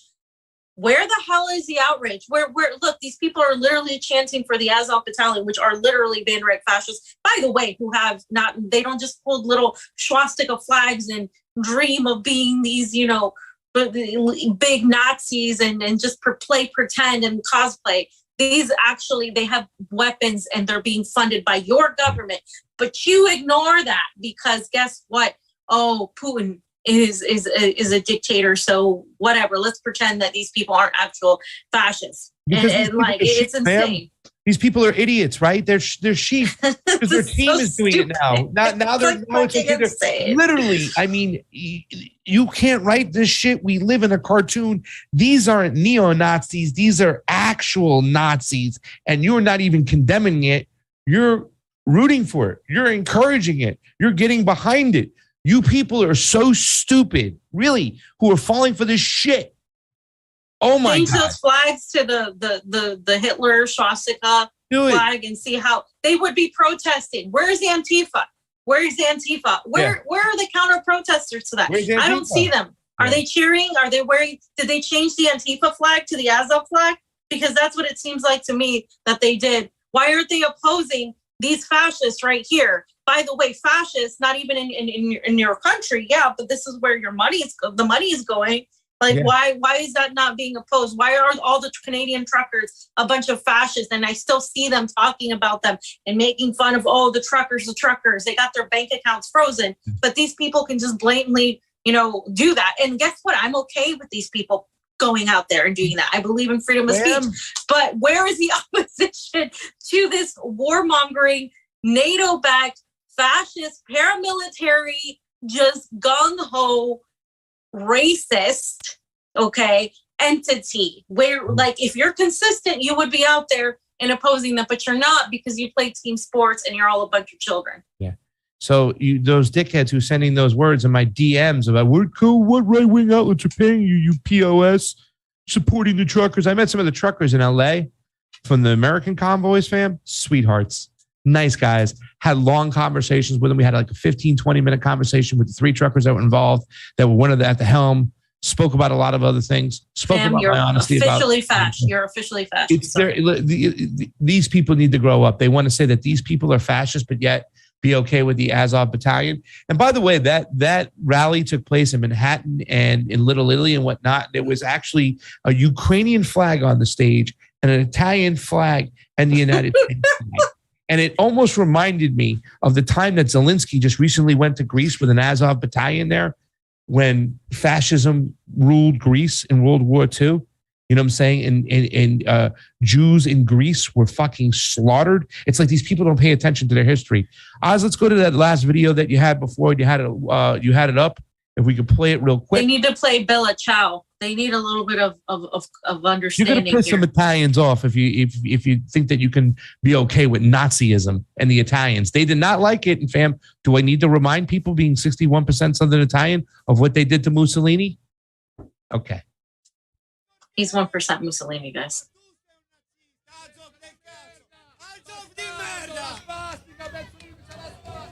Is that a Palestinian flag? Are you serious? No.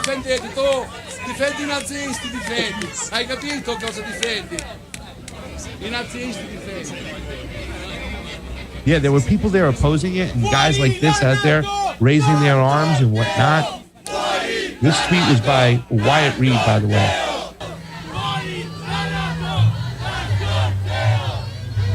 Good.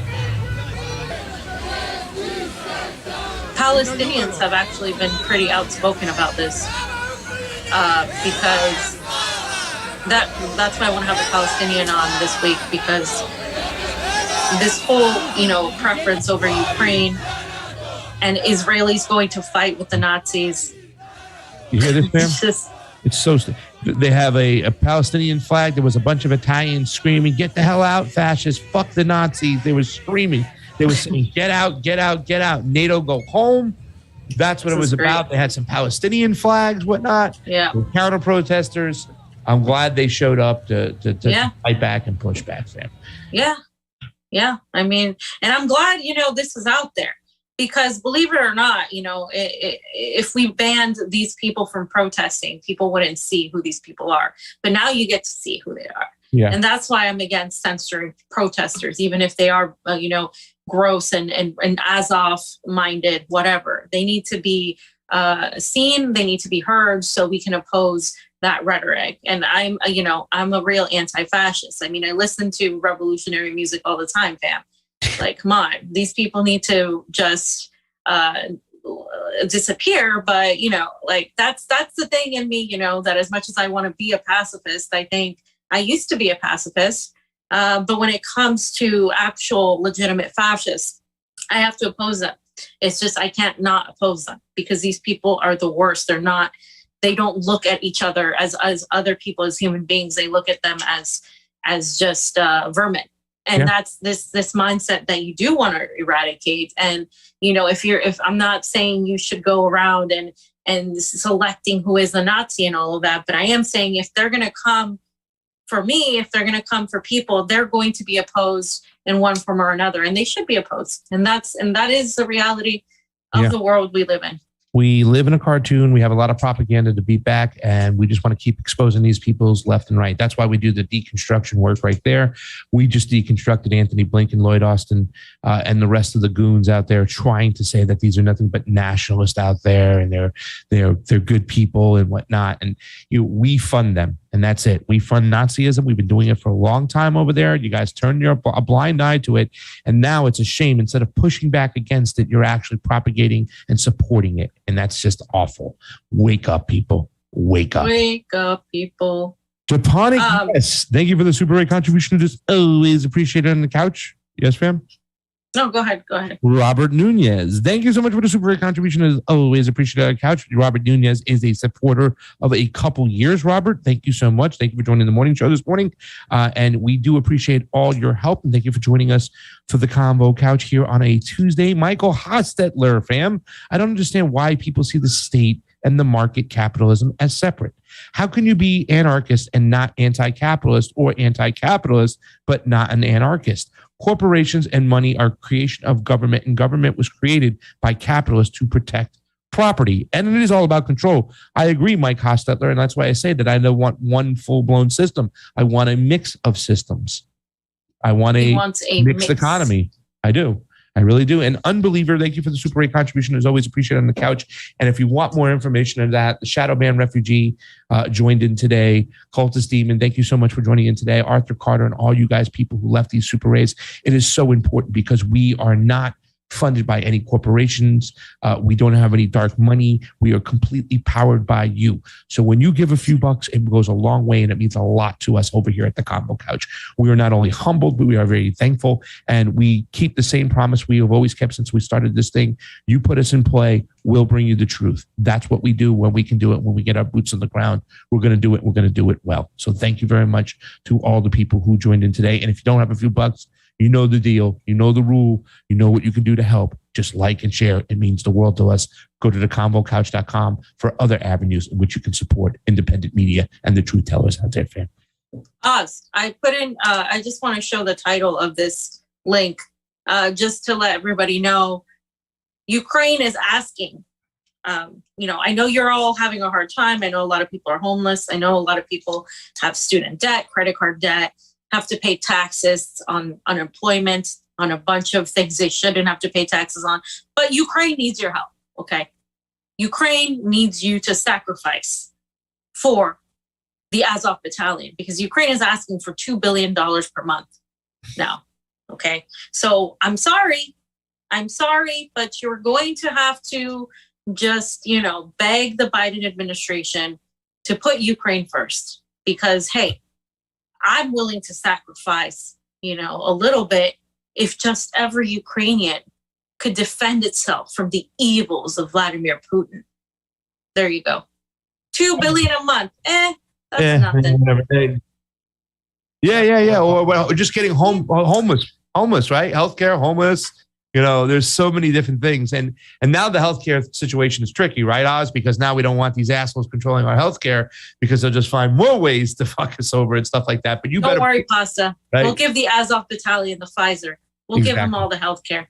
Leonard Trust Fund called in today too as well on the morning show, fam. That's fun. Leonard Trust Fund, who follows us a lot, was awesome. She had a fun time. We went back and forth a little bit. It was some fun today. Thank you, Leonard Trust Fund, for joining the Convo Couch here today. You guys know the drill. Like, share, and subscribe. I did have one more super rate come in. It's from okay. Oh, yeah, the Unbeliever again. Thank you so much, Unbeliever. And also John House. John House, where you been? John House is in the house on the Convo Couch. That's it for today, ladies and gentlemen. We'll see you back tomorrow, same time, same channel. For Pasta Jardula, Fiorella, and Oz with the overalls on the ones and twos. Fuck fascist. Combo out. Combo out.